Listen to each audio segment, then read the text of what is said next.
everybody. I am Mike Rains, aka Poker and Politics, and welcome to another episode of Adventures in HellwQrld. I am joined, as always, by Sarge. Hello from the internet. And the mysterious L. Hello, my beautiful babies. We've been expecting you for some time. Is that Italian or spooky or kind It's actually a bad impersonation of James Acaster playing his genie character from a wonderful podcast called Off Menu with Ed Gamble and James Acaster. Oh, So, shout out to that. I'll have to check that out. Anybody wants to listen, they get like celebrities in and go over their dream like full meal. They'll like ask them if they want like Stiller sparkling water and Papa Dobbs of bread. Then they'll get into their dream like main course and drinks. It's a fun listen. And I've been consuming a lot of podcast content recently because of my commute to and from work.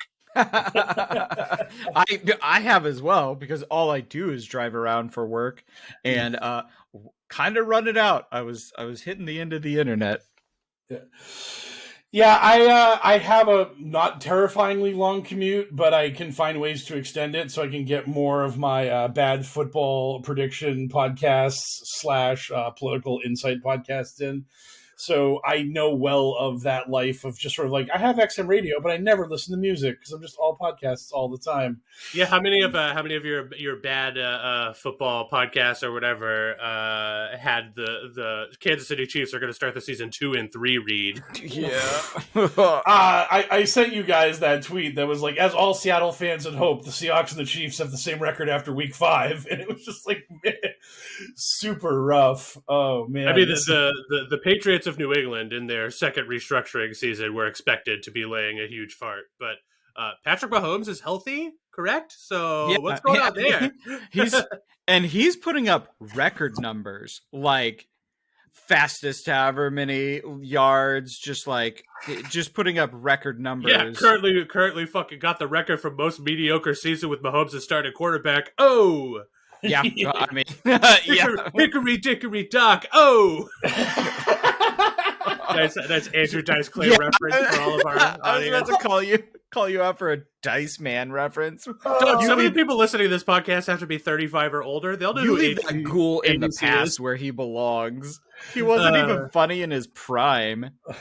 Oh, I remember just like when I was a kid how like incredibly edgelord-tastic he was, and it was just like, wow, this guy's talking about sex in really naughty ways. He smoked his cigarette by reaching his hand around back behind his head like an idiot. Yeah.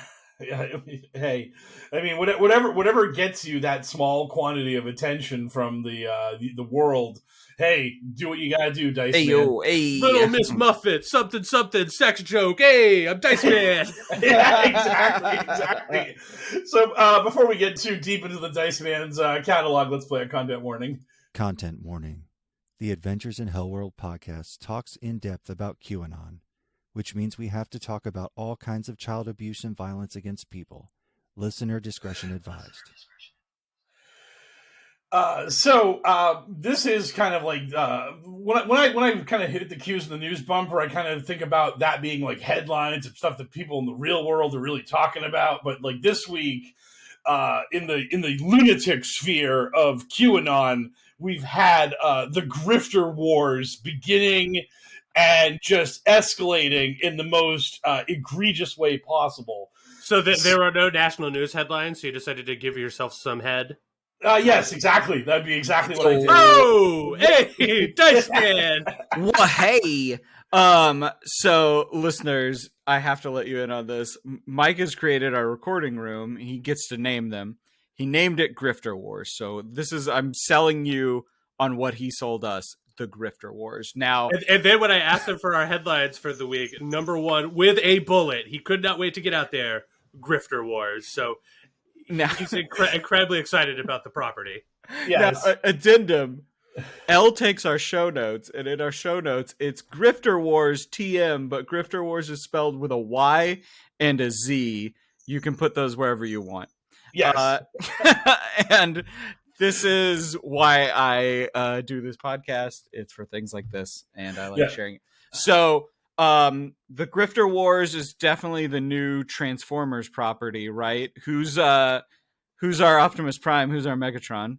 Okay, so our main protagonist and our main villain in this theater of the Gryfter Wars is Lin Wood battling Marjorie Taylor Greene. Oh, no, wow. All right, you did not undersell this. I did not expect these two shitheads to be going at each other. Okay. Yeah. So basically, Lin Wood has decided that Marjorie Taylor Greene is insufficiently pushing for audits and the effort to fix the 2020 election. So he's just like, Marjorie, you're fake MAGA. You ain't doing enough to do what we need to do because we can't have elections in 2022 or 2024 until we've exposed the fraud of 2020 and have reinstated Trump to the presidency. And we did expose it. Biden got more votes. Hey, that whole cyber dangerous thing. And Mike Lindell, who is a different theater of this whole thing, he came out complaining about fraudits, which were fake audits that didn't get the job done. Because, I mean, that's how this operates. When Cyber Ninjas doesn't get them the W, Cyber Ninjas is now part of the plot. That's how this always works. That was always Cyber Ninjas' fate, as they ran away with a sack full of money. Wow. They were always going to be called Deep State if they didn't do anything. But the main two combatants, again, were Lin Wood and Marjorie Taylor Greene. And so Lynn's calling her all these horrible names, and now Marjorie is trying to show that she is like super pro audit, and she's got like, here's all these tweets I got about audits, and there was a lawsuit. It was like a Kraken-esque bullshit lawsuit that got filed in Georgia that was rejected like 3 weeks ago, but just in order to prove that she's like totally on the ball here. Because she's from Georgia and all that good stuff. She is like, why did this court like reject this audit lawsuit? What's going on here? They rejected it on standing. I don't know what that means, but it sounds suspicious to me. And it's isn't she a lawyer? I don't think she is. No, she's a businesswoman. Like that was her shtick getting into politics, was that she ran a successful construction business. She was making all this money. Now she's turning her attention towards improving America vis-a-vis her like rock solid business acumen and her love of country and hatred of socialism. And thanks to CrossFit, her rocking hard abs. Yes. Oh, yes. Right, MTG was deep into CrossFit for a while. That was her thing. Oh, yeah. She was doing those horrible, weird kipping pull-ups that, like, every non-CrossFitter just goes, Kegels. Oh, my God. Yeah. Kegels. Yeah. Everyone's like, oh, God, you're going to blow your back out doing that. That's so weird. Like, don't do those motions with your body. They're painful and hurty. And so, yeah, Marjorie is literally dredging up a 3-week-old article about a lawsuit and claiming that like this is proof that the deep state is trying to put the fix in Georgia and it's not cool. Yeah, we got to do something to fix this. And I've been a fighter, tireless and true.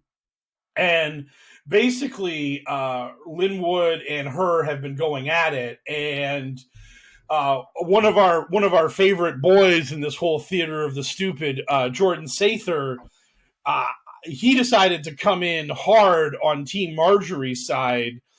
So Lin Wood finally walked over to the break glass in case of emergency sign and smashed that glass with a hammer and pulled out that fire extinguisher that says, "You're a pedophile," and then he sprayed Jordan Sather with it.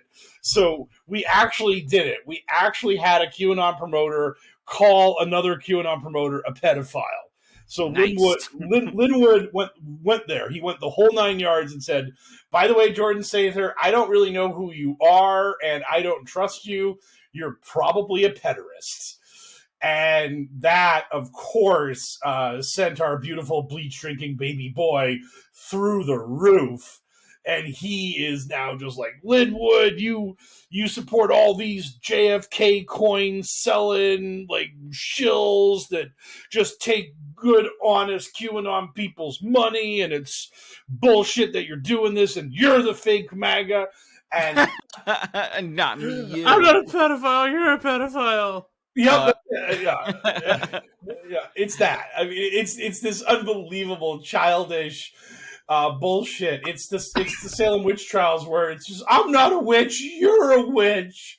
And it's so good. It's so funny that they're just tearing each other apart. And the problem for all of them is that none of them are ever going to be able to produce results on this. None of them are going to be able to overturn the 2020 election. Biden won. Biden is the president. Anyone who claims otherwise is lying. And eventually the other trying people to sell you something. Oh yeah, but that's the thing, is that like that lie or that bullshit you're trying to sell the person is eventually going to get exposed. Like, you are at some point not going to be able to remove Biden from office and reinstall Trump into office, and people are going to be like, hey, person that was talking a big game about getting the election overturned, why haven't you done that yet? And especially if you're Marjorie Taylor Greene or someone who's in elected office, you're supposed to have power. You're supposed to be able to shake the system. That's why we elected you. And now you're stuck being like, hey, I don't know what standing is. Me, frozen caveman lawyer, your legal terms are frightening to me. So yeah, it's really interesting seeing I'm like how medium pissed off that I can't think of a good pun name for Starscream and Jordan Sather. Because I was exhausted last week on the show, so I feel like I kind of phoned it in. So I want to bring the hot heat this week. And Sarge already mentioned the Transformers thing or whatever, so we're getting into it. And I was just like, well, Lin Wood, he's obviously Ferodimus Prime, right? Yeah. And then who's Ferodimus Prime's greatest enemy than MTG playing Megatron? I mean, come on, it writes itself.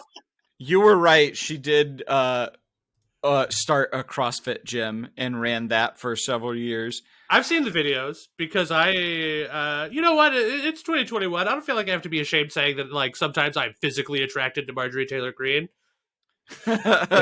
She's abhorrent, but she's got like that sort of proper fit mom bod that like a now in his mid 30s L really appreciates. I don't know.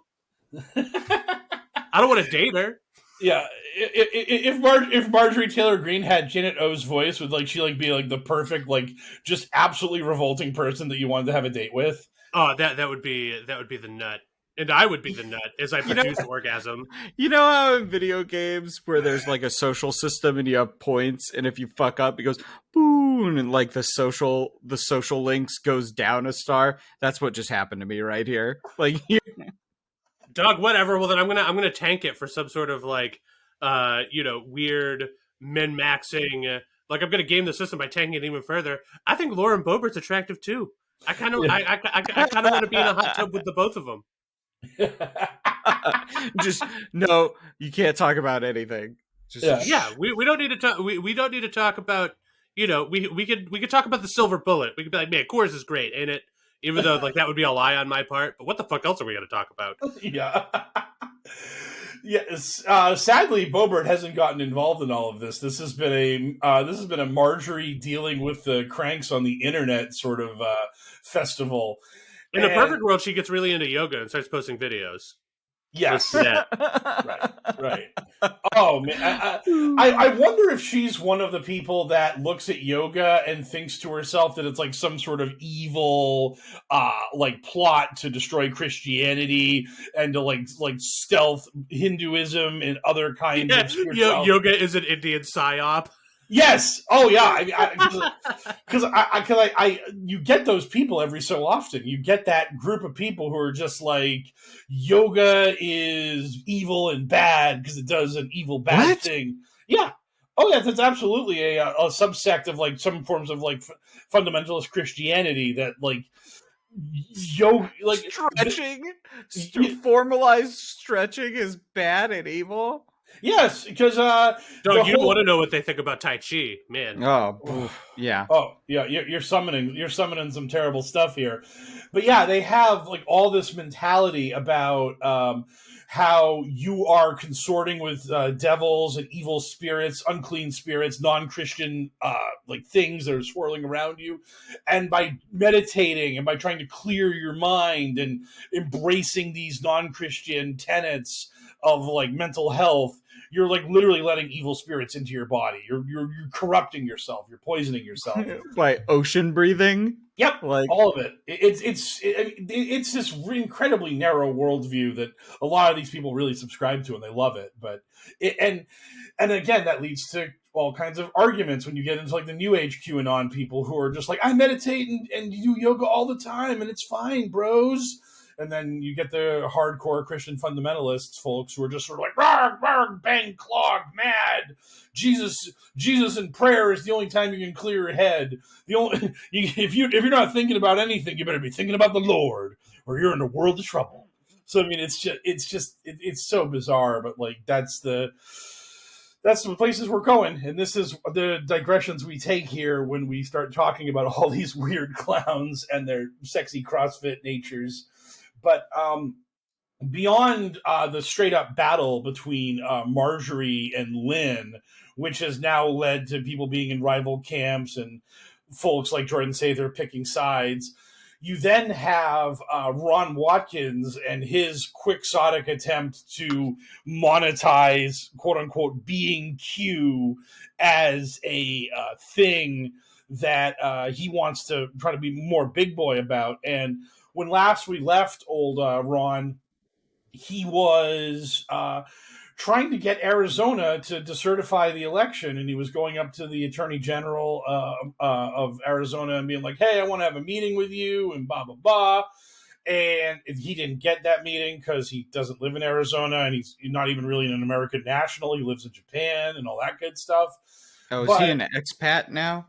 Yeah, he is. I don't even know if he's an American citizen. I know he lives in Japan most of his year, but he posted on his Telegram this really incredibly boilerplate document from the Arizona Attorney General's office that was just like, as the Arizona Attorney General, I ask that the people that I'm talking to don't delete nothing. So it basically, this piece of paper is like, request for information related to voter registration list maintenance. And it was like, dear Miss Dole, as you are aware, the Senate has completed significant portions of its forensic audit and has provided reports to the Arizona Attorney General's office, which are being reviewed by the Election Integrity Unit, or EIU. And I want you to make sure that you maintain any and all data files, blah, blah, blah. And it's just literally the most like incredibly boilerplate, hey, we're going to be snooping around, so don't you be throwing anything into a chipper. Because listening to you just read that statement, it was so boring I thought I was going to die. Yeah. Well, exactly. Also, where does Ron Watkins thinks he gets his power from? Like, he has no authority over anyone unless you work for 8chan. Before we answer that question, I have important breaking news.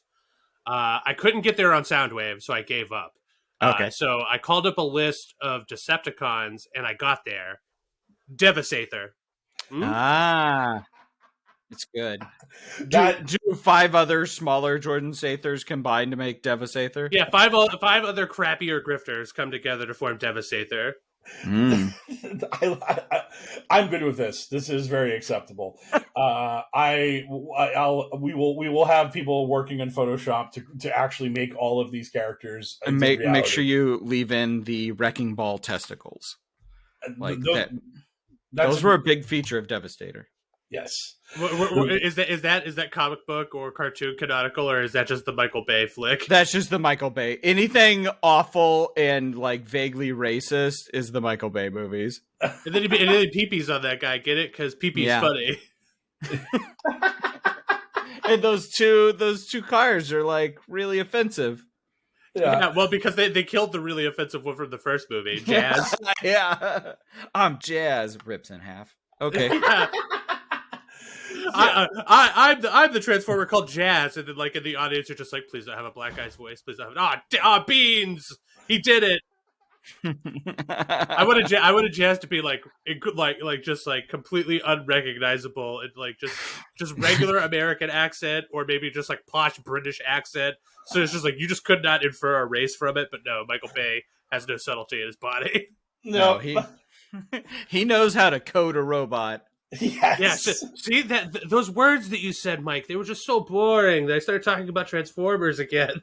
Yeah, and much deserved. And this is in my incredibly boring letter that I read to you that forced us into a Transformers segue. This is what QAnon is trying to get themselves excited about. That like Bronovich is doing it. He's begun his investigation into the audit and the steel in Arizona, and it's like. You do understand the words you're saying, where you literally have just stated that you are now happy that the Attorney General is beginning an investigation. That's all he's done. And he hasn't even begun an investigation. Literally all he said was, yo, the people who have these files, keep them on record. I might want to look at them.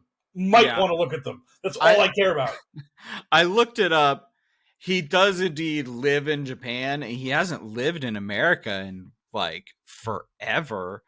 And I don't know if he does still have American citizenship. I can't imagine he'll be coming to America anytime soon, because Japan, like with COVID, Japan might not let him back in if he comes to America. It's baffling. Like, that's one of the things that makes me laugh the most about Ron Watkins is the fact that he and all these other people, and I mean, most of them are from America, although, again, Martin Geddes is British. So you have people like Geddes, like Ron, who live in these countries with ridiculously strict gun control. You cannot get a fucking gun in Japan or Britain unless you jump through every hoop that is imaginable. And those hoops are designed to prevent you. You might not be able to make it through those hoops. They might say, no, you don't get a gun. And yet these people will be posting from their safe, secure, nice first world houses in Britain and Japan that, look, Australia doesn't have any guns, and now they've fallen to tyranny. This is what happens when you don't have guns like America. You're totally fucked. The world just ends. And it's like, do you live in America? No, you don't. You live in Japan. There's like 3 gun deaths a year in Japan because nobody has a fucking gun. So in Japan, to get a gun, you have to take a mental health examination. You have to take and pass a class. Then you have to register with your local police station and let them know what kind of gun of the ones you're allowed to buy you have. Then you have to store the gun and the ammunition separately. And then every year you have to re-register on all of this. And most of what you can have are hunting rifles and shotguns. And like I said, the police have to know exactly what you have, because if they find shotgun pellets and not a duck, they're coming for you. And most of the cops in Japan don't have guns because they don't need them. I have feelings about America's gun laws and how other countries are doing it better. Specifically, the mental health examination that Japan requires you to get and re-up every couple of years.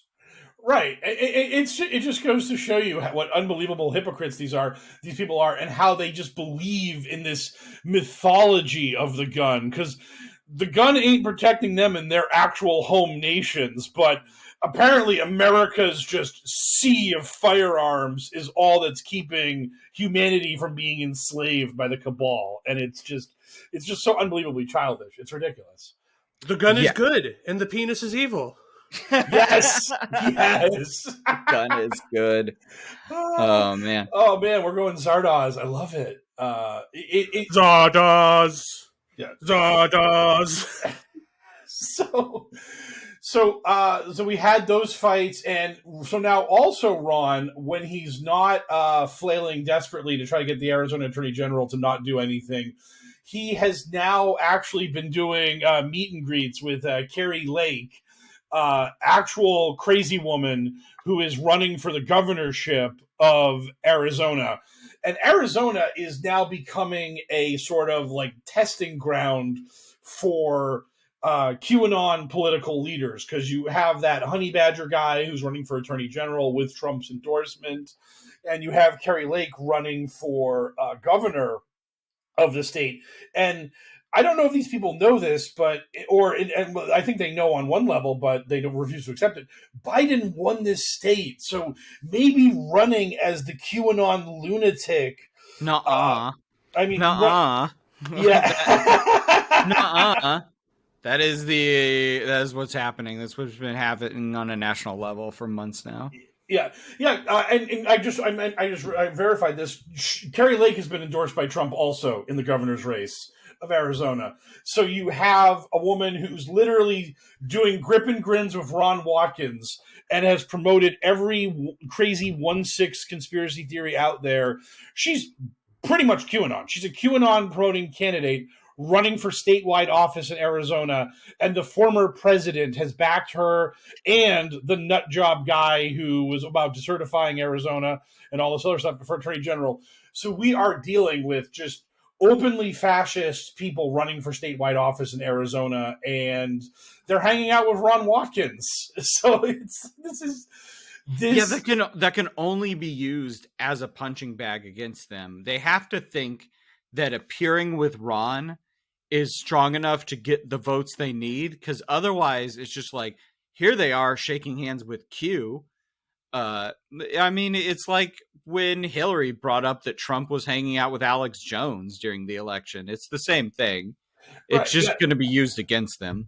And they think it's good for the primary. They honestly think that, like, this is what will set me apart from the just standard Republicans who are talking about socialism bad, gun good, secure the border, all that kind of stuff. Like that, it's like when you're a drug addict and you need now more and more of the drug to get the high. You build up a tolerance to regular MAGA talking points. So now you've got to go like full-blown QAnon to get the crowd to cheer for you. I mean, it's not enough to be like, they're trafficking evil people across the border. And people are like, yeah, we know. They're like, they're trafficking children across the border to drain their blood for their superhuman drugs. It's like, oh, shit.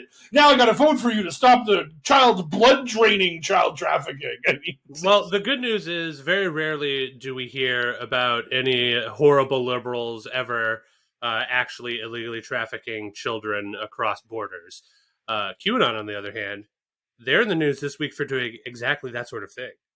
Yes, I think it's literally exactly that. In everyone's favorite country, France. Yeah. Oh, yeah. Oui. Elle brought this story to our attention. It got by both me and Mike. Zut alors! Yeah. Yes. So let's play that bump. From the digital headlines to the digital front lines, it's Q's in the news. Wait a minute, Jesus Christ, we never even played the fucking news bump for all that Gryfter Warz shit? No, because I was explaining that the Gryfter Wars really weren't headlines. They didn't make it into newspapers or anything. So I was like, waiting. Oh, I guess that's true. I'm like looking at our recording. I'm like 30 minutes in, news bump. What the fuck? Get wrecked. News sucks. Youth culture forever. Yes. Transformers references. Yeah. Yeah. So we had a woman who lost custody of her daughter to her mother because the woman Lola Manjamagi, I am terrible with names, so I'm the worst, but she was found by the French courts to be quote unquote mentally unstable. So they were like, well, you're going to have to get some treatment here. We're going to have the child's grandmother take care of her. And Lula, who from the reading of this article seems to be a lot into like what we would call in America sovereign citizen kind of stuff, where the government's illegitimate. Their laws don't apply to me because they're not the real laws. I don't exactly know what like French sovereign citizenship would look like, because our sovereign citizenship involves all sort of weird bullshit involving our constitution being edited and whatnot. A lot of getting tased. Yes. Oh, yeah. Yeah. Arguing with cops about how you don't need a driver's license because the right to travel is in the First Amendment, and they're not driving; they're traveling. All that good stuff. But yeah, Lula decided that she was going to stage a kidnapping plot to abduct the child from the child's grandmother's home and bring her back home to herself, and then probably try to escape across the French border to some other nation so she could, do a little child trafficking with the child that she did not have legal custody of. And yeah, and this is again what her mindset about this was: the government took her child away from her to do bad things. To like, her child was going to be given to her grandmother, who was going to put her on the black market, and then the next thing you know, the child is gone and being harvested for adrenochrome and all that horse shit. Yeah, I love how in order to believe that your snap response to the government giving custody of your daughter to your mother is, but my mother's a pedophile, or, but my mother's going to sell her organs. And it's just like, have you ever complained in the past about your mother being like either of those sort of dangers before? Like, is there something about your mother we need to know, like, that's actionable? Do you have a restraining order against your mother for your children? Like anything that would allow that to be possible? Yeah. Nope. Yeah. Yeah, it's just so that's the thing that makes like QAnon so like vile, is that everyone is in on it, and that's what makes these people go from merely being like angry and like quote unquote skeptical of the world to being paranoid and then unstable about things. Because after a while, when your spouse or your kids or your parents don't believe what you're telling them, at some point you think to yourself, why don't they believe it? Maybe they're in on it too. Maybe they won't believe because they can't believe because they're a part of it.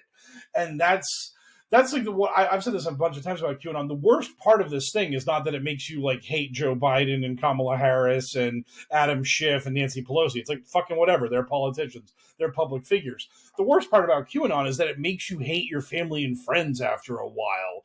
And like the level you hate them at is either they don't believe the truth and that's bad because we need more people to believe the truth. And then that can elevate to, I think they're also draining children's blood for their evil drugs. I mean, that is the conspiracy theorist mind. You can't directly confront them. That would just upset them and make them like oppose you harder.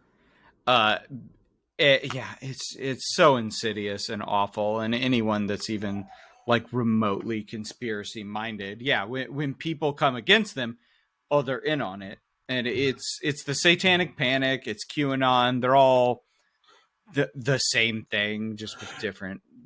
And if I ever want to get famous as a podcaster, boy howdy, I need to start talking about how sorry I feel for these people instead of how much I hate them. It's so unfortunate, and I really wish that they would like see the light and come back to the side of blah blah blah, because I would like to make money doing podcasting, so I can't just visibly be like, or I guess audibly just be like, fuck these people and their stupid opinions, they all suck. So in the spirit of that, you guys are going to get a friendlier, nicer, more diplomatic L, because L wants to sell out. You can't spell sell without two L's. And like, I was thinking about that when we were recording Binge Wordy too. I was just like, man, I need to stop talking about how bad Zooey Deschanel is at acting and her big dumb wet eyes. I need to start talking about how she's fine at acting and how her eyes are reasonably shaped and reasonable dampness. It's just because like all of the podcasts I listen to, everyone is just so diplomatic all the time, and I'm like, fuck, do you really have to be diplomatic to make money? I just want to be angry. I've been listening to Let's Fight a Boss, and yeah, they're pretty diplomatic, especially when they're talking about like movies they didn't like. Well, not about games they don't like. John is very, very up forward about not liking Yakuza 7. Like the problem is the only way to make money being angry if you have a platform is to be conservative. Conservatives eat that shit up. But I'm not. I'm liberal, and all the liberals I want to listen to my stuff, all the liberals I want to make up my echo chamber, they're not going to tolerate me giving them the hard facts about, Zooey Deschanel should not have a career in acting. She's bad at it. Like, I mean, they're going to be like, who are you to judge? And I'm like, the consumer, motherfucker. Like, I am the prime candidate for judging such a thing. I didn't think we were going to go down that road. I don't think Paul Walker should have had a career. He was not a good actor. Yeah. I don't have much opinion on any actors, but I will say that is one of the things that is really kind of interesting in any QAnon debunker researcher community. And QAnon Casualties has this happen a lot, where you'll have people talking about the family member or whoever it was who went off the deep end, and there is an incredible amount of anger at those people from the people that have lost them to the conspiracy theory. And that meta topic of like tolerance versus anger is just something that is always there, because it's really hard to have understanding and tolerance for people that are caught up in this shit when it makes them malignant, terrible people who are propagating it. And so my mindset on the whole thing about tolerance is only do it if you have the mental fortitude and your mental health is good enough that you can reach the hand out to that person and say, hey man, when you like finally have some doubts about QAnon and you finally have reached your breaking point, I'm here for you, bro. We will go to the diner, we'll get a cup of coffee, we'll talk about it, we'll try to see like how you've like come back to your senses.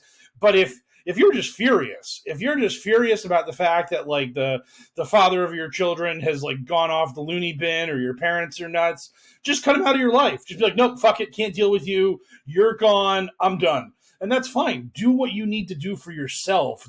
It's not on you to bring the QAnon believer back to the reality world. Like, fuck that shit. It's just, if that's unhealthy for you, never in a million years should you do it. No way, man. Unlimited amount of tolerance. Tolerance.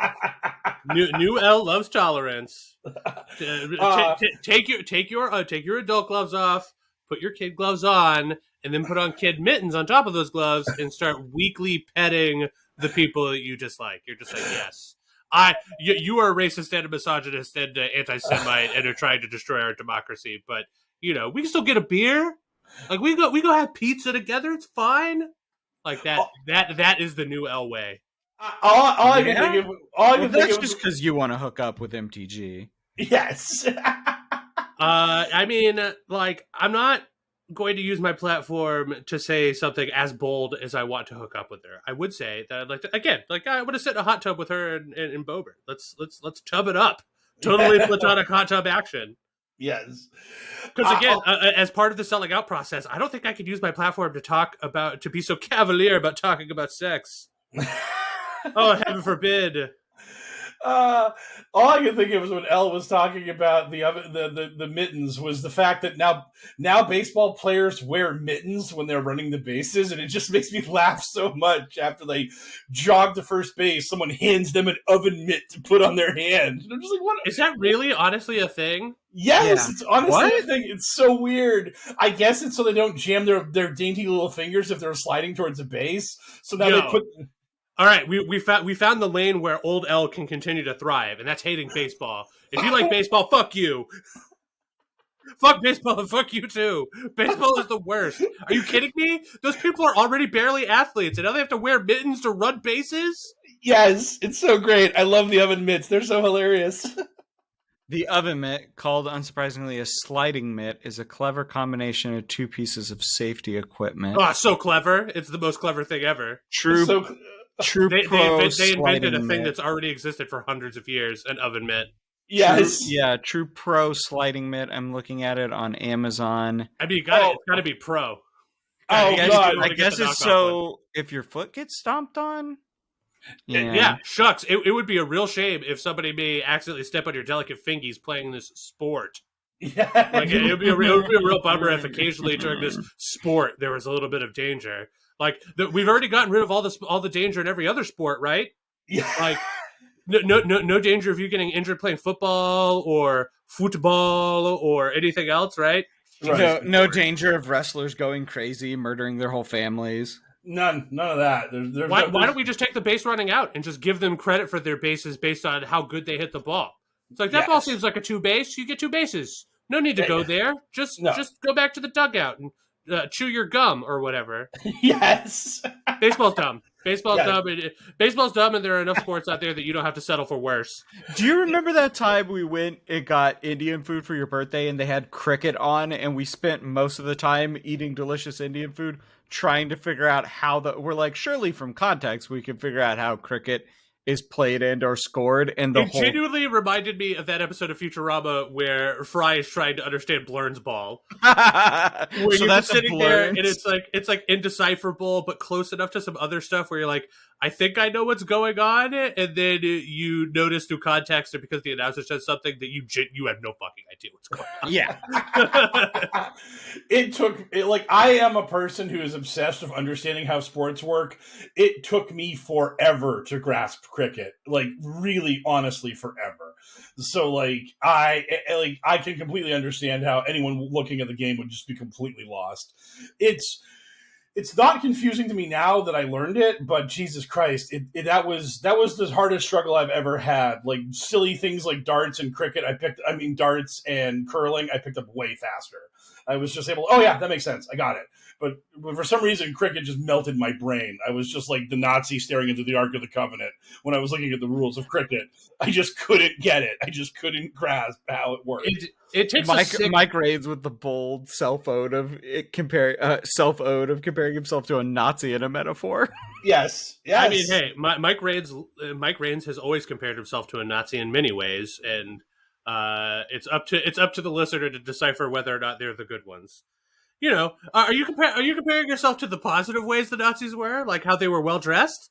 Some thin ice were on.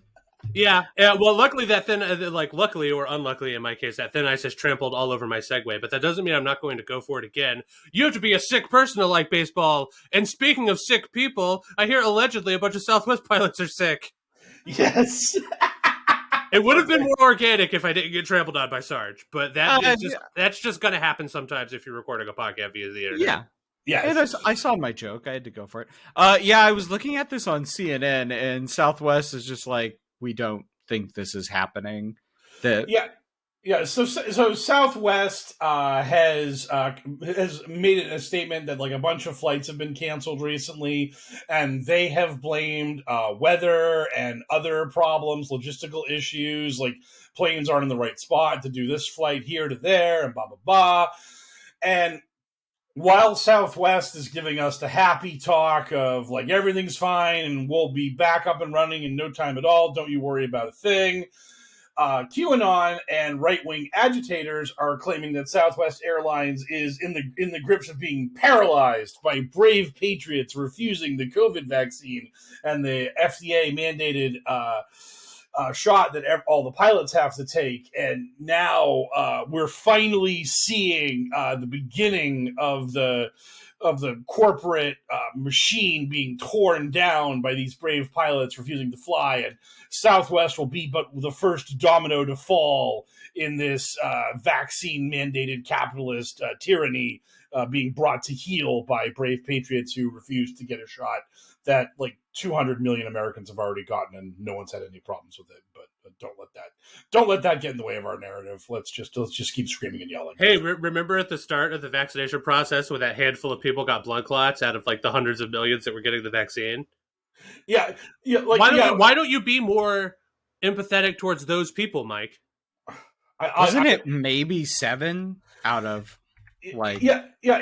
Johnson & Johnson had like 8 million shots, and like 7 people got blood clots, and I think 3 people died from blood clots from the Johnson & Johnson vaccine, which is the total number of confirmed fatalities we've had vis-a-vis the vaccine. And basically what we learned after the FDA immediately paused the Johnson & Johnson vaccine for like 2 weeks while they went over it. And then they figured out, the reason why these blood clots are weird is because the standard blood clot medication doesn't treat these blood clots, but this medication does. So now, if that weird side effect, which again, basically 1 in a million people got, like if that weird side effect were to hit you, we have the treatment for it. We have the answer to the problem. So, to all those people, I unfortunately will not sell out like Elle and have an incredible amount of sympathy for them. I feel bad that they were the ones that won the reverse lottery and had that those side effects occur. But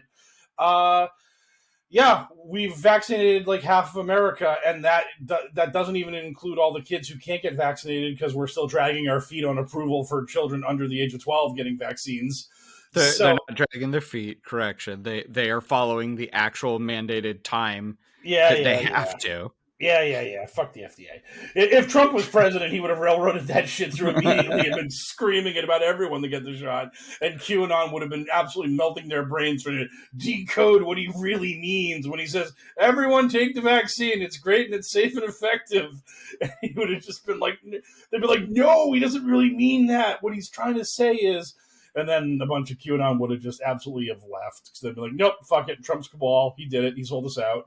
Like that's like the one silver lining that QAnon got out of Biden winning is that like he's the face of the vaccine movement now, so they can hate him and the vaccines equally. And whenever Trump like happens to show up for a rally and like slurs incoherently about how the vaccine's great, they can just be like, yeah, he didn't say that. We didn't hear it. We don't know what you're talking about. No one said nothing. But Steve Bannon, who is one of the Gryfter queens of this movement, he's been like screaming about this Southwest protest. There's a photo of some clown pilot who's obviously gunning for a gig on Fox News who threw a Gadsden flag out the window of his cockpit. And if you don't know what the Gadsden flag is, it's the snake flag with the "Don't Tread on Me" on the bottom of it. And the Tea Party used that flag all the time, and now QAnon and other right-wing groups love to use that flag to be like, this is a sign of how we're fighting against the tyranny, and you won't tread on us. Oh, now it's the all-black American flag. I actually saw an article about that the other day. It's really gaining traction. Yeah, the no quarter black flag, yeah.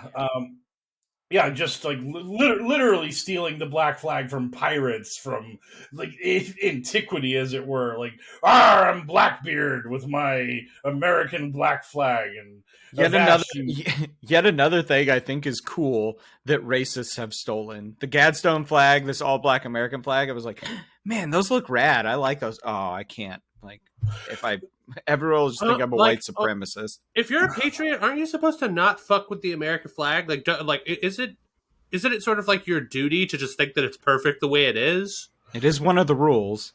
Yeah, it's so weird that in the waning weeks of the campaign, Trump had a rally where he actually used the thin blue line flag instead of an American flag as the backdrop of his speech. I mean, he was just like, you know what?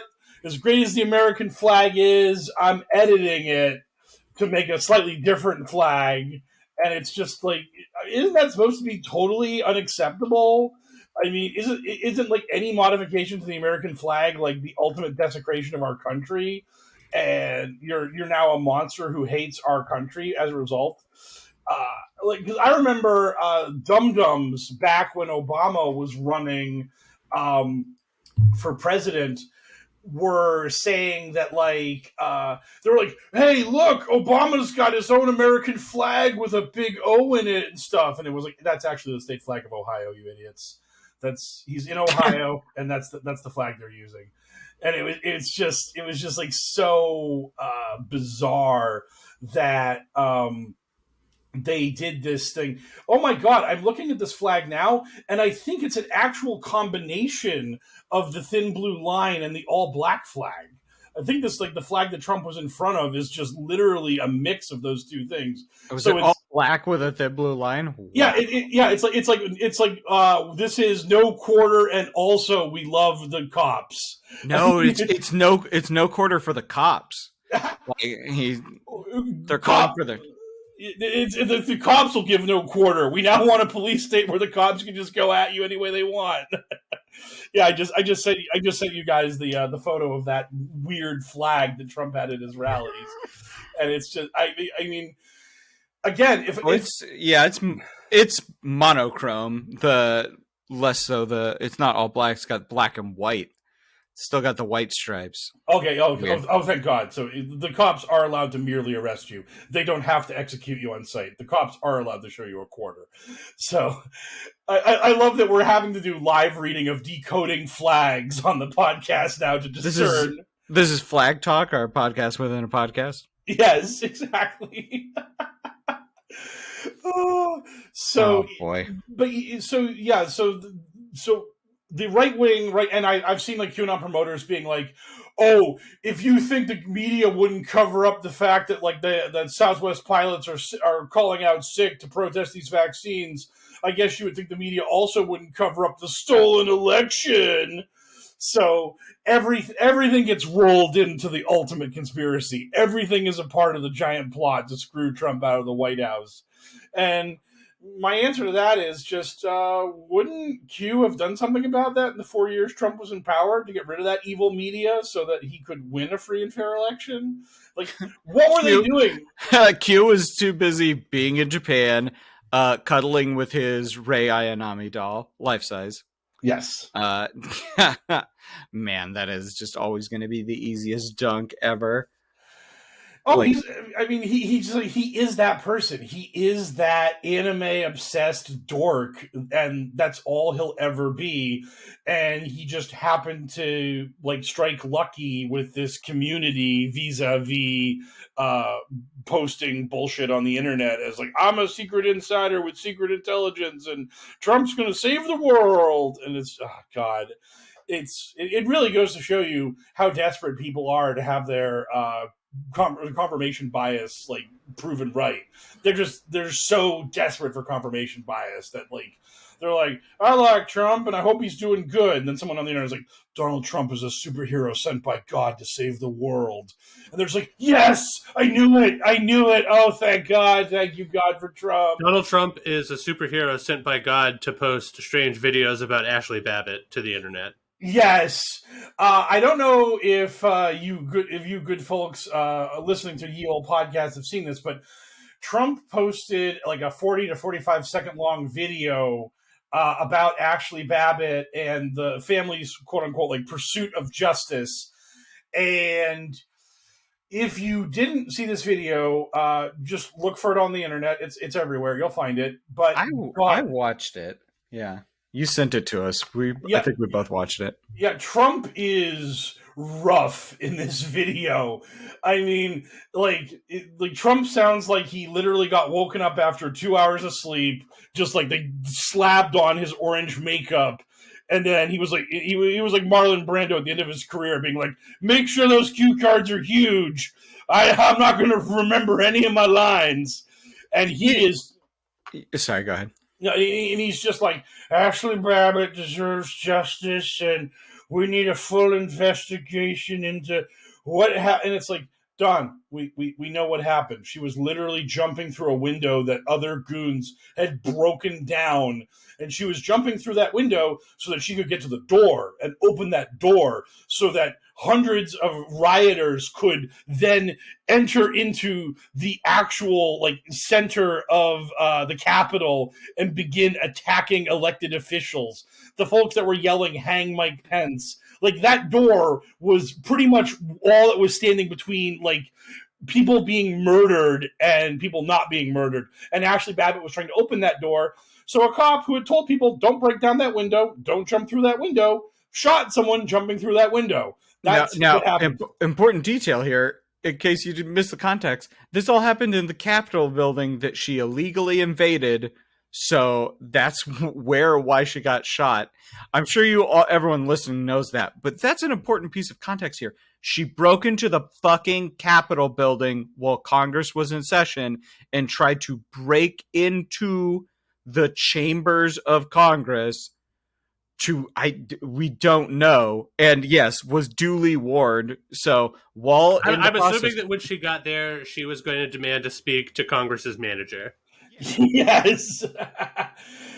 I mean, it was in her defense, Wink, she wasn't like zip tie guy who was wearing the all black tactical suit and had the zip ties ready to go. I mean, she didn't look like literal active terrorist, but she was arm in arm with people like that, and she was about to help those people commit a further breach into the building when she was legally and in a clean shoot shot by law enforcement. And then just like Jesus Christ, she took all of the potential murder onto herself. She was like, no, I will be the only one to get murdered in the Congress this day, while in pursuit of several different crimes. Yes. I'm sure she died saying, but I'm white. And just, like... Yeah, I mean, like how... And you know, it's a crying shame. It's a real shame that she's dead. It's a bummer. I'm sure did you put on your sliding mitt for this one? Yeah, I'm sure that there are a lot of people that she was very close to that miss her deeply, and they should have loved her enough to ask her to not invade the Capitol. Yeah, I have no opinion about that, sir. Money, I took my sliding mitts off. Yeah, where's I'm just waiting any moment for our Blue Apron sponsorship to roll through. It's coming. Oh God! I'm emailing Ray J right now so we can get that sweet Raycon money. Oh God! So anytime you ever hear any QAnon promoter scream about Joe Biden having dementia or the fact that he's a little rough around the edges and not looking too good for Pop the president, know that it is 117% projection, and that their orange god is probably not going to be too ripe in 2024 when he's running to get back his stolen presidency. I watched that video. I didn't think he seemed as addled. He just seemed like he didn't want to be there, and he was reading cue cards to me. I mean, I believe what you meant to say was he didn't seem any more or less addled than normal. No, he didn't seem more addled than he did the last couple of months. He just seemed regular Trump amount of addled, boredly reading whatever they put in front of him. I mean, he just released another one of those letters from the digital office of Donald J. Trump where he's just like, even the rhinos know that there are 283 like ballots that were sent out illegally in Detroit, and it's like, no, nobody knows that because it's probably not true. Like, I feel like if there was like an overwhelming amount of evidence to support claims like that, then you wouldn't look like such a buffoon for just constantly being like the election was stolen. But what do I know? I mean, maybe he's got the secret cyber ninjas hookup for info that I don't. Yeah. Oh my God.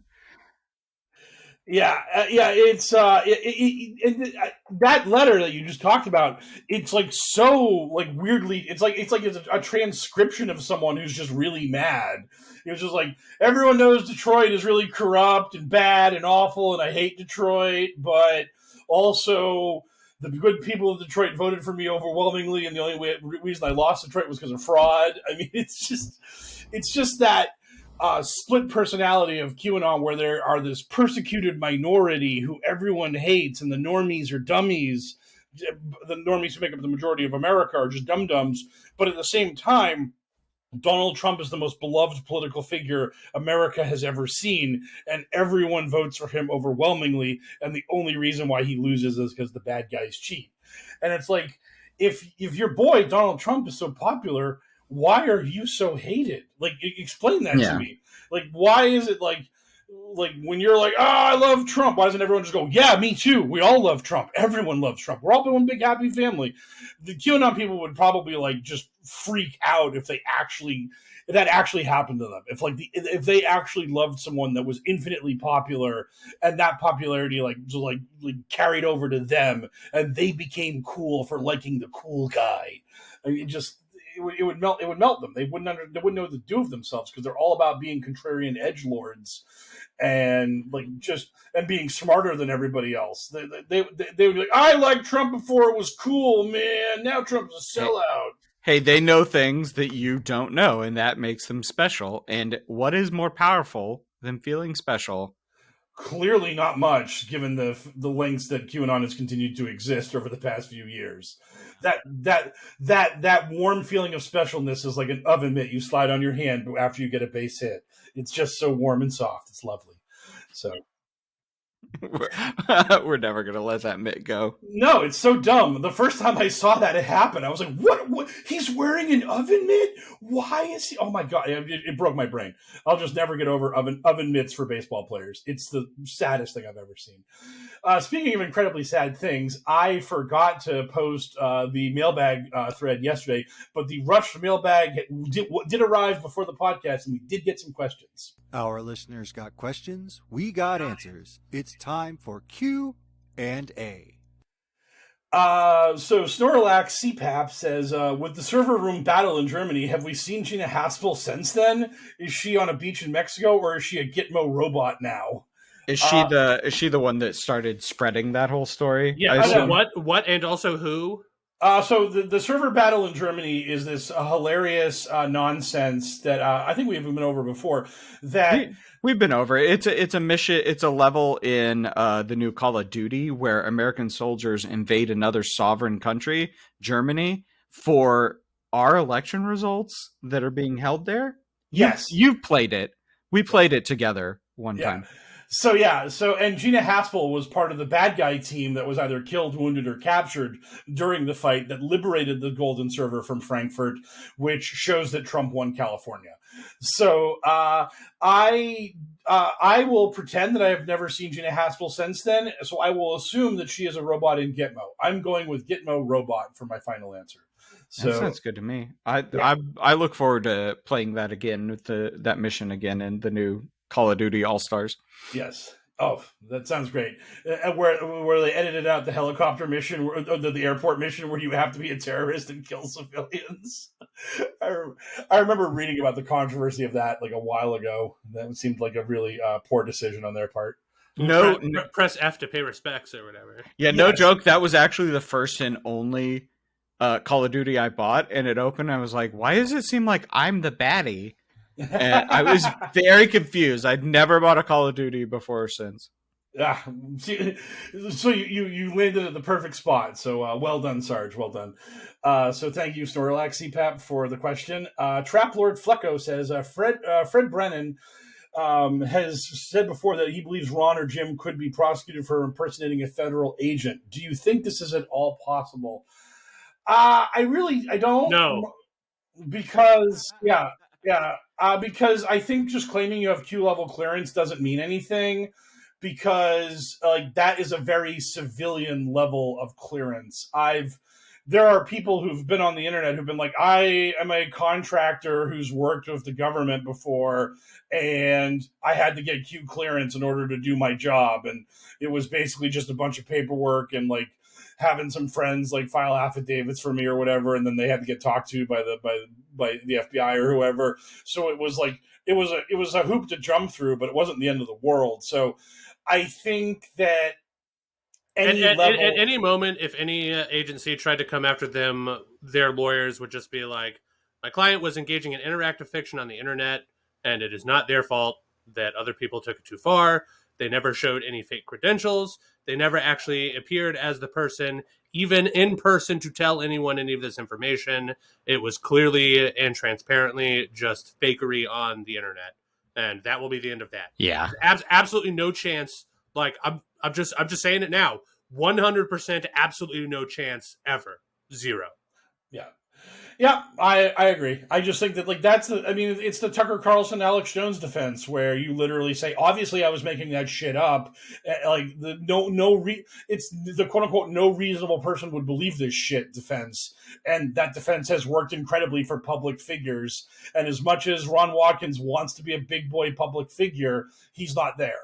So I can't even imagine, like, quote unquote private citizen Ron Watkins would get in any trouble using that defense or excuse for what he did. So, I mean, I would love for there to be. I've heard people say, "How is what Ron did not illegal?" And the answer is shit posting on the internet is not illegal, and we have the First Amendment, which is, again, why when Alex Jones was facing these Sandy Hook lawsuits, there were lots of people who thought he was going to win until he decided to be so fucking incompetent he couldn't even provide enough documents for discovery that he ended up losing by default. So, I mean, when Alex Jones was probably a coin flip to win before a jury, Ron Watkins is fucking skating free. I mean, that's just the way it is.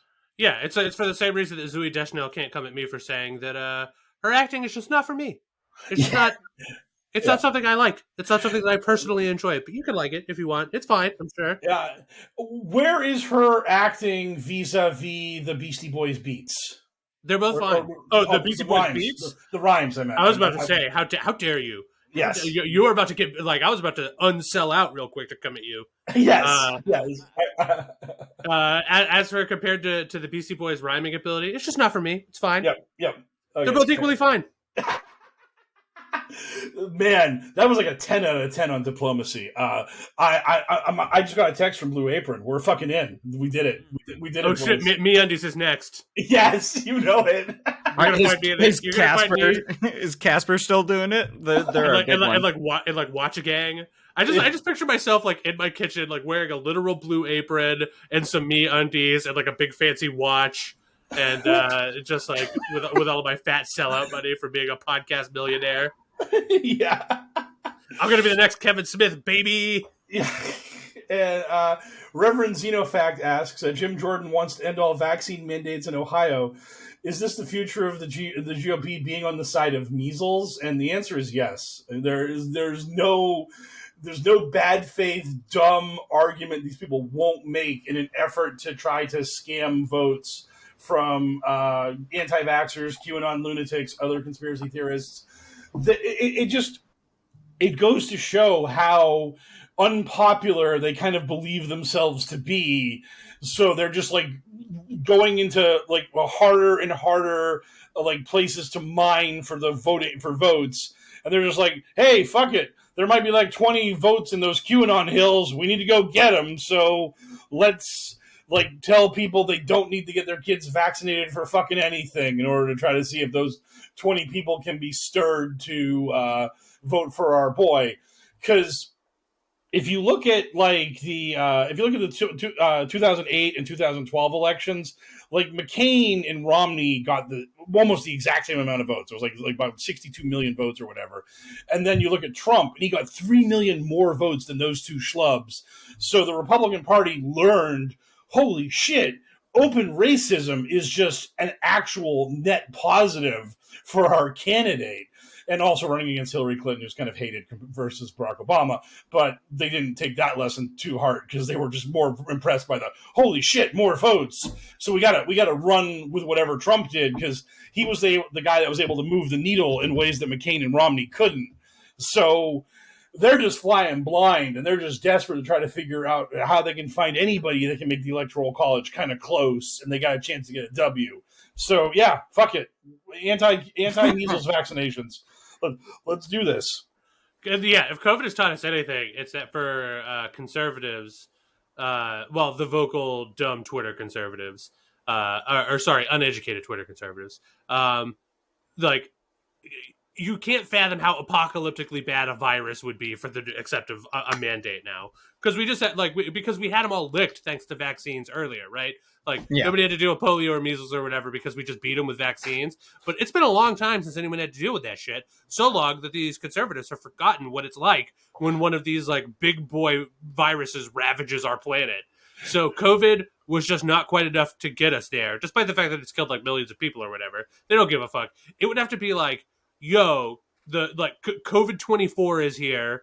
And when you get infected with it, it turns your bones into centipedes, and then the centipedes claw their way out of you. And by the way, it is the most virulent thing ever. If you go outside, you're guaranteed to catch it.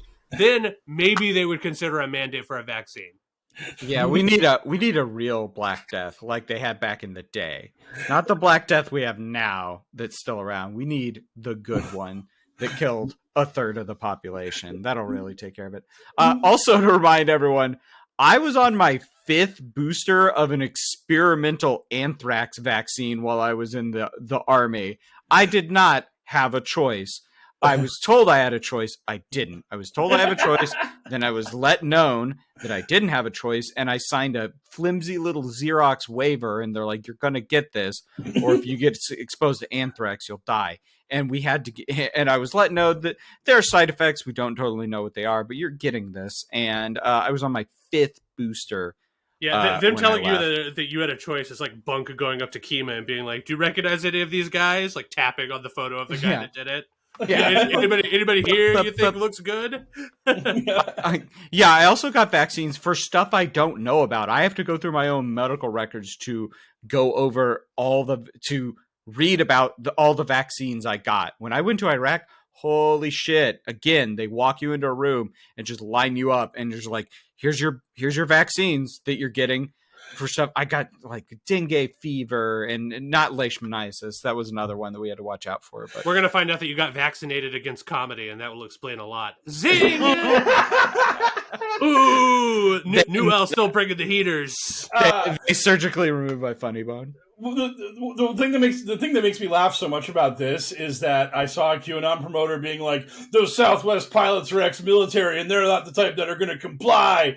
And then you have Sarge being here like, yeah, I'm ex-military, and guess what happens to you when you're in the military? You're a goddamn vaccine pincushion. They just run up to you and stab you with everything. You get so many shots, and you get the flu shot yearly. They take everyone to a big gym and they line up. You're getting the flu shot. And it's every year. It's every time you deploy. You just get so many vaccines. And so they're ex-military. Well, then they're full of vaccines. They're riddled with goddamn vaccines. Their blood is literally just vaccination with a little blood in it. Don't worry, you could just sign up for the National Guard or the Space Force and never have to worry about being shot ever. Zing! Hey-o! Take that. And then that was our tiny mailbag for the week. Because again, I apologize to our audience because I'm a dum-dum. So we will finish with, as always, the Chairman Walkman question and numerous. What are you excited about? I was supposed to have plans for this evening to watch Edward Scissorhands, but they fell through as we were recording the podcast. So now I'm not really, I don't have anything going on today, I don't think. So I honestly don't have a great answer for... Oh, no, I guess I'm excited for Dune. Dune comes out in 10 days. I want to see that movie. I like Denis Villeneuve. I'll go see his Dune. You're excited for webtoons. You're going to go read more webtoons as soon as we're done. I don't know what you're talking about. I haven't been doing any of that. I'm not super thrilled about how boring the color palette of Dune looks based on the trailers. It looks like Skyrim in that everything is either gray or some shade of brown, which I'm not a fan of. When the fuck did that happen in sci-fi and fantasy? When it just became determined that with literally an unlimited amount of creativity at your disposal, because you're talking about make 'em up places that don't exist, so many of them just settled on, yeah, this planet's probably gray. It's just okay, so what are the spaceships like? They're also gray. How about the armor everyone's wearing? Oh, the armor, you better believe it's black with gray highlights. And it's okay, I mean, cool. They are on a planet that is famous for being entirely desert. But not for the whole movie, not when they're on their spaceships or whatever. And granted, I have not read the book, and some people are going to be like, how dare you not read Dune? And the reason I didn't read it is because sci-fi is fucking boring sometimes. And I'm just not a huge fan of it. I prefer fantasy, sorry.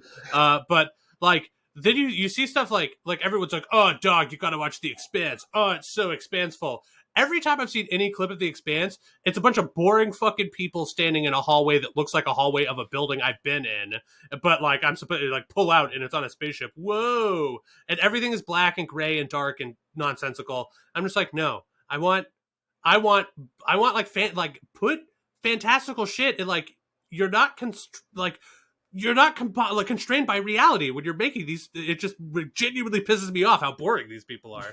Now, granted, Denis Villeneuve is not historically one to make a bad movie, so I'm sure that Dune is going to be lit. But especially coming off of what he did with Blade Runner, where it was just because Blade Runner is a pretty gray movie too. But in his version of Blade Runner, you go to different places, they have different color textures to them, not everything looks the same, and based on just the trailers, Dune looks very samey in the way its color palette and color texture to everything just sort of works. So I don't know. I'm excited to see it for the other pod. Cautiously excited to see it. We'll see. I bought Tales of Arise, which is a JSRPG, and I've put over 13 hours into it, and I'm having a lot of fun. The story is that of a JRPG, but the characters are really good, so that makes up for it. I'm having a bunch of fun. Well, that's cool. I've pretty much burned myself out of Hades. It took me about it took me like about an hour. It took me about 120 hours to finally complete everything I wanted to complete in that game, and like the power leveling of like certain weapons. It's like to me, like the shield and the bow are so good, and the gun are so good, and the other three weapons are just like, why would I ever use these unless I just wanted to like make my life harder than necessary?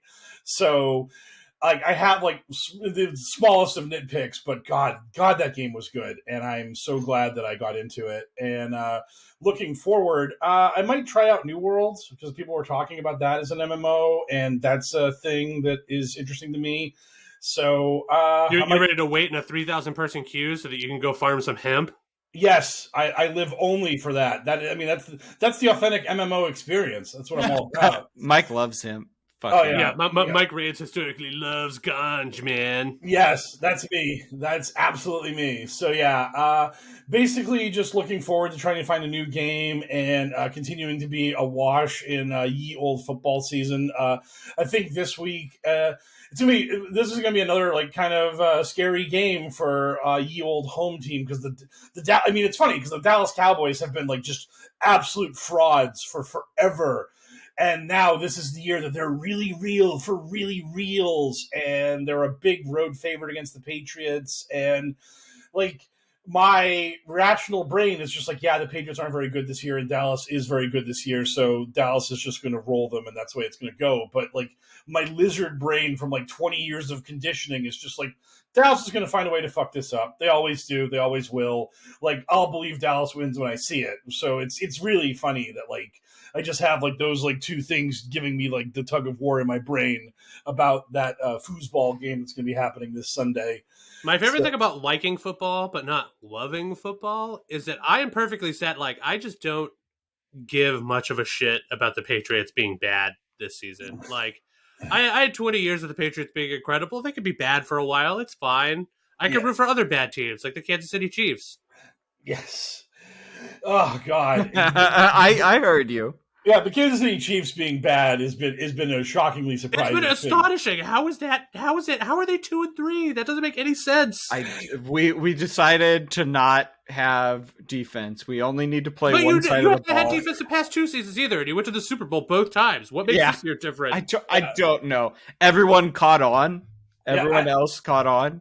Yeah, everybody's just like, oh, all we have to do is smash Patrick Mahomes, and they literally don't have a team. Okay, got it. I'll make this clear that I'm going to do some like wagering on making either just betting the Chiefs to straight win that game against Washington football team this week, or making them like a 1-point favorite and like tricksy teases and stuff.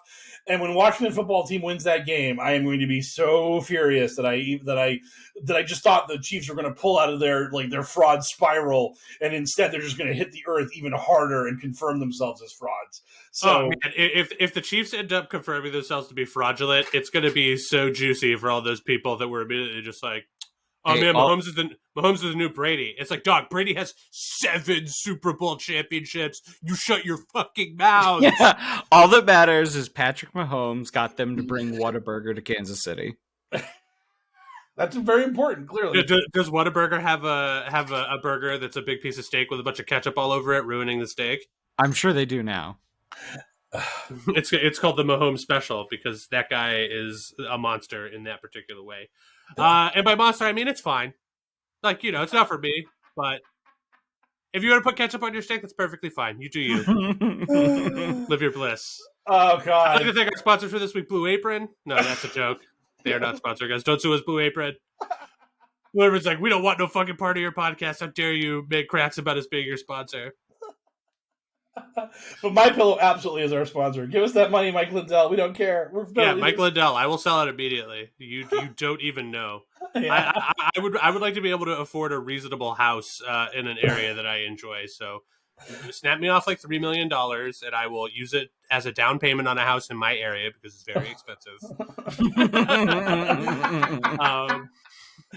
All right, and that is going to be our podcast for this week. Shorter than normal by a little bit because of our smaller than normal mailbag. Blame Mike Rains, which is fine. In the meantime, it's time for me to rally up all of our sweet motorcycles so we could tear ass out of HellwQrld like a big bicycle gang, or I guess motorcycle gang. Although our motorcycle club is called Bicycle Gang. If we ever make merch, I demand leather motorcycle jackets that say bicycle. It was the accent that did me in.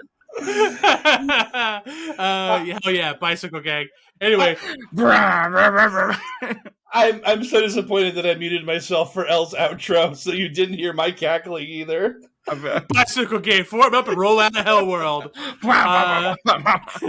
Anyway, thank you so much for listening. If you managed to make it this far, if you'd like to support the show, and I can't imagine why you would, you could do so for free by telling a friend, leaving us a 5-star review, giving us a bunch of stars or a thumbs up, depending on whatever platform you're consuming the media through. Just tell them that you like what we're doing. If you have money and you'd like to support us, you can use that money to support us by visiting patreon.com/pokerpolitics.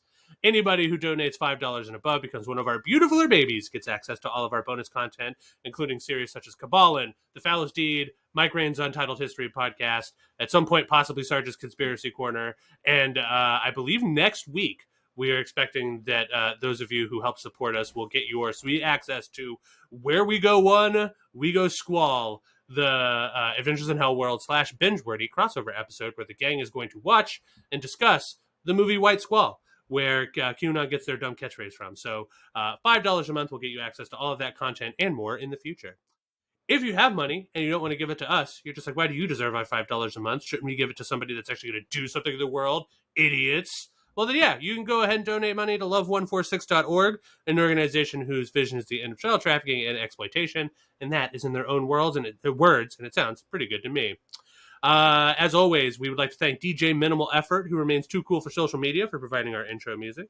We would like to thank Frosty, our voiceover artist friend, who over at Twitter on @FrostyVO, for providing our voice of Q when we need it, and all of our bumps and content warning at the top of the show. And I would like to once again invite you to come listen to me and Sarge doing our spinoff content over at Binge-worthy. That's BINGEWORDY, where we discuss pop media and break down some stuff. In the spirit of the season, this month we are doing Spooktober, and we just got done watching The Happening, which is to say that Sarge got to watch The Happening. He might say that he was made to watch The Happening, but he got to, because God, that movie's good, and Zooey Deschanel is so great in it. So once again, if you're interested in checking that out, you can find us on Twitter at Binge-worthy. And that is going to do it for another successful episode of the Adventures in HellwQrld podcast. As always, I've been your host, L, the mysterious L, almost giving my binge-worthy sign-off, which would be not copacetic. Signing off for my co-host Sarge, and as always, our expert in all things QAnon, the master of madness, Mr. Mike Rains. Good speed, Patriots!